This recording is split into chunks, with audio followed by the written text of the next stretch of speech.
Actually, I watched it on Fox. I'm not allowed to say that. Say it? Do you think he's directly responding to the threats that you have made to him in the past? With these Probably. issues? Yeah, probably. The last time you were here, you were asked a question about the U.S. possibly launching a preemptive strike on Iran. You said you wouldn't answer that question. On who? Obviously, on Iran. The U.S. launching a preemptive strike on Iran's nuclear facilities. And I said, I don't talk about it. It's a military strategy. But it is a legitimate question. It's something that Well, it's not really, because only a stupid person would answer it. Look, it's a military strategy, and I'm not answering your questions on military strategy. All right, one more. Brian, go ahead. Brian.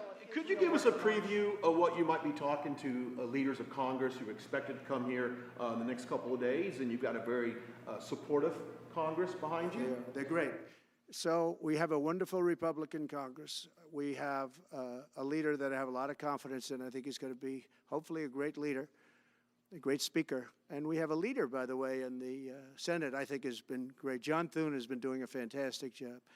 But it goes through the House first. And the question is whether or not we do the two bills or one bill. And, you know, look, I can live either way. I like the idea of the one big bill, but I can live either way.